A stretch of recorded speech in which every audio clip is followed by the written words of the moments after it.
SSC নিয়ে আপনাদের সবাইকে স্বাগত। আমি বুলবুলি, আপনাদের আজকের হোস্ট। আমার ডান দিকে রয়েছেন সুমিত মুখার্জি, ভারতের প্রাক্তন তারকা গোলকিপার, এবং বাঁ দিকে রয়েছেন সঞ্জয় মাঝি, ভারতের প্রাক্তন তারকা ফরওয়ার্ড।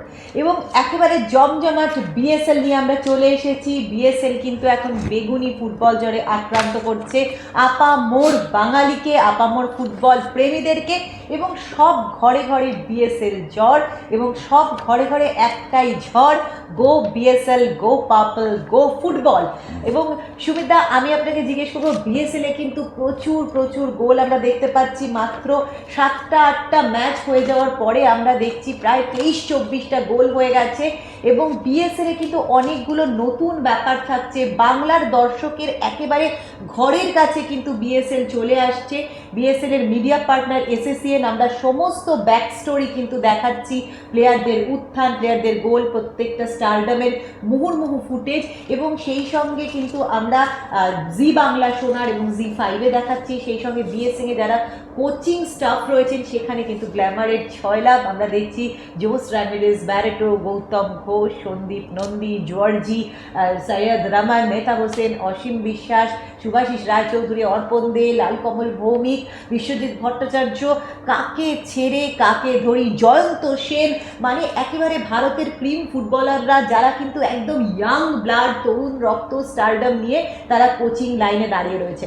বিএসএল কিন্তু আরও একটা মজার ব্যাপার হচ্ছে যে প্রত্যেকটা ম্যাচের নির্ধারিত ফলে সময়ে যা ফল হোক না কেন তার সঙ্গে একটা পেনাল্টি থাকছে, এবং সেটা দর্শককে আলাদা উন্মাদনা দিচ্ছে। আরও একটা ব্যাপার, বিএসএল এ কিন্তু আমরা আরও দুজন এক্সট্রা অ্যাডিশনাল অ্যাসিস্ট্যান্ট রেফারি রাখছি, এএআর, এই গোল পোস্টের কাছে একজন, ওই গোল পোস্টের একজন, অর্থাৎ নির্ধারিত জায়গায় কিন্তু 4জন রেফারি থাকছেন, তার সঙ্গে আরও 2জন রেফারির ব্যবস্থা আমরা করেছি যাতে কোথাও কোনো ভুল না থাকে। বিএসএল ভীষণভাবে হওয়া দরকার ছিল বাংলা ফুটবলের জন্য, কি মনে হয়? একদমই বুলবুলি, তোমার কথার শুরুতে আমি বলি, আগেকার দিনে আমরা বাংলা থেকে অনেক ফুটবলার, এমন দিন গেছে যে ইন্ডিয়া টিমে 11 জনের মধ্যে 11 জনই বাংলা থেকে ফুটবল খেলছে।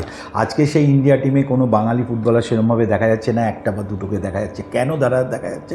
তার আরেকটাই কারণ হচ্ছে যে এই যে ডিস্ট্রিক্ট থেকে না, তখন অনেক ঝাঁকে ঝাঁকে প্লেয়ার তৈরি আসতে, ডিস্ট্রিক্টের কোচ যারা বলতো মাদার, একদম গ্র্যাসরুট কোচ, অনেক মুরারি সুর, তারপরে খোকন মল্লিক, এরকম অনেক কোচ ছিল যারা নিজেরা নিজেদের চেষ্টায় প্লেয়ারগুলোকে তুলে আনতো।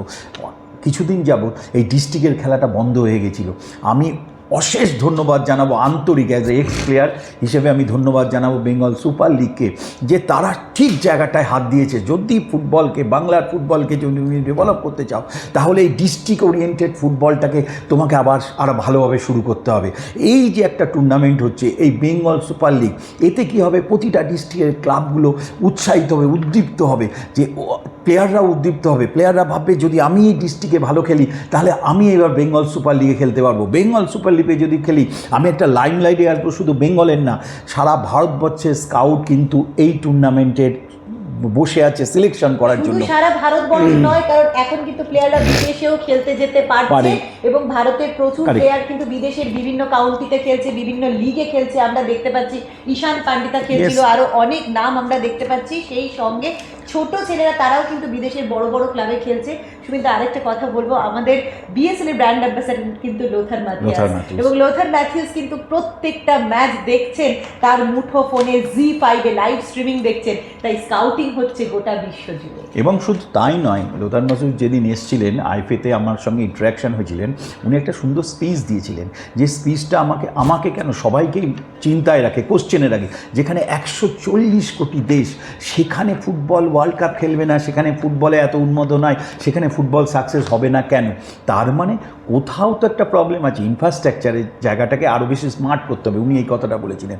আজকে সেই বেঙ্গল সুপার লিগ বা তুমি যা সাচি, তার সাথে জি সোনার বাংলা, এরা সবাই মিলে একসাথে এই বাংলার সোনার ফুটবলটাকে আবার সোনার জায়গায় নিয়ে আসার চেষ্টা করছে। এবং এই নিয়ে আসার একটা দারুণ ফুটবল হচ্ছে ডিস্ট্রিক্ট ওরিয়েন্টেড ফুটবল। আজকে তুমি ভাবো, আজকে এই যে ম্যাচটা খেলতে যাচ্ছি, সেই ম্যাচটায় অমিত টডু, কিরণচন্দ্র মুমু, হ্যাঁ, তারপরে সঞ্জন সাহানি, তারপরে আগের ম্যাচ হলো সেখানে তোমার নর্থ চব্বিশ আমরা পরগনার সাথে। দেখলাম আকাশকে দেখলাম গোল হ্যাঁ, স্কোর correct, করেছে, correct, আমরা correct. দেখলাম যে সাহিল হরিজন গোল স্কোর এবং শুধু সাহিল হরিজন না, একটু আগে আমি শুনলাম যে ব্যারেটো বলছে যে আমি খুব উৎসাহিত সাহেল যদি ভবিষ্যতে বড় খেলে। ব্যারেটোর মতো ফুটবলার যদি একটা সামনে থেকে দেখে এদের নিয়ে উৎসাহিত হয়, এটাই কিন্তু বেঙ্গল সুপার লিগের সাকসেস। বেঙ্গল সুপার লিগ যে কাজটা করছে সেই কাজটায় আমরা খুব, যারা এক্স প্লেয়ার তারা খুব উৎসাহিত হচ্ছি। বাংলার ফুটবলটা আস্তে আস্তে ভারতবর্ষের ফুটবলে তৈরি হোক এবং ভারতবর্ষের ফুটবলে আমাদের অনেক ছেলে ফুটবল খেলুক, এটা তো আমাদের ইচ্ছা। এই জন্যই আমার খুব ভালো লাগছে এই লিগটা, এবং এই লিগটার আস্তে আস্তে দর্শক বাড়ছে, ভিউয়ার্স বাড়ছে। তুমি নতুন কনসেপ্ট যেটা বললে, আমি আসবো একবার সঞ্জয়দার কাছে। সঞ্জয়দা, আমরা দেখেছি যে বিএসএল এর একদম গোড়া থেকে তুমি বিএসএল এর সঙ্গে রয়েছো, তুমি নিজে প্রচুর প্লেয়ার বিএসএল এর জন্য স্কাউট করেছো, এবং আমরা দেখেছি যে বিএসএল এ কিন্তু স্নেহময় ভূমিজ খেলছে, যে কিনা একদম বিএসএল এর ট্রায়াল থেকে এসেছে এবং সেখান থেকে সে কিন্তু এফসি মেদিনীপুরের ম্যাচে খেলেছে জয়ন্ত সেনের টিম।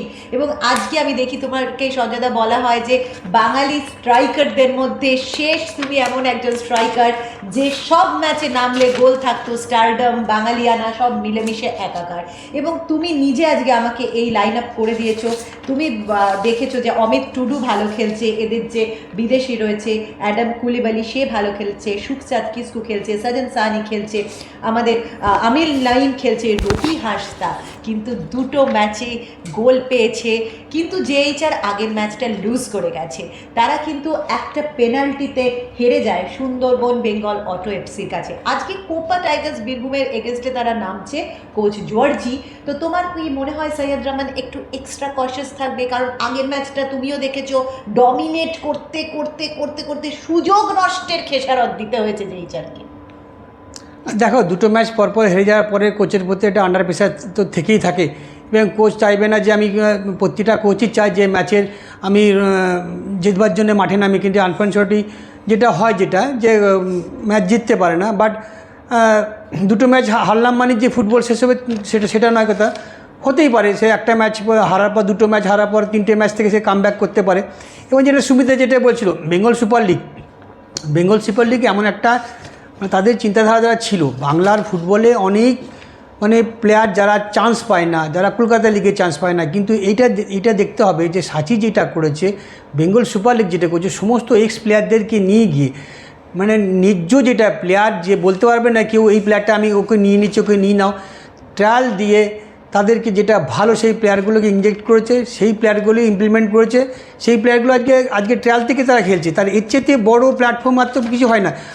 আমার ব্যক্তিগত মত যে এই যে বেঙ্গল সুপার লিগ আমি তোমায় মিলিয়ে দিলাম, যদি এই বেঙ্গল সুপার লিগ যেভাবে শুরু হয়েছে আগামী দিনে ভারতবর্ষের সেরা লিগের শিরোপা পাবে, এটা আমার দৃঢ় বিশ্বাস। আমরা দেখতে পাচ্ছি রবি হাসদা কিন্তু চমৎকার যেটা গোল আমরা দেখলাম। রবি হাসদা আমরা যেরকম দেখি, তুমি যেটা বলছিলে যে অনেক সময় প্লেয়াররা কিন্তু খেলতে খেলতে একটা জায়গায় কিন্তু ডিসকন্টিনিউ হয়ে যায়, তো এটা তুমি যেটা বলছো। দেখো, রবি হাসদা এমন একটা প্লেয়ার সন্তোষ ট্রফিতে বাংলাকে সন্তোষ ট্রফি এনে দিয়েছে, তারপরে মাওরান খেলেছিল, মাওরানেও আইএসএলও গোল করেছে, এবার আজকেও দেখি সে অলরেডি দুটো গোল করেছে।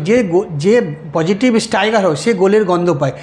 আমি মনে করি যে স্ট্রাইকার যদি গোল মাউথে যদি যেতে পারে অবশ্যই সে গোল পাবে, কেন একটা স্ট্রাইকার পজিটিভ স্ট্রাইকার সবসময় গোলের গন্ধ পায়, সে জানে কোথায় গেলে বল আসতে পারে, সেটা অ্যান্টিসিপেট, সেটার মধ্যেও অনেক ইনজেক্ট করে ফেলেছে। কিন্তু আমরা আজকের ম্যাচে আমার যতটুকু ধারণা জেএইচআর রয়্যাল সিটি এফসি একটু হলেও ধারে এগিয়ে থেকে ম্যাচ শুরু করবে।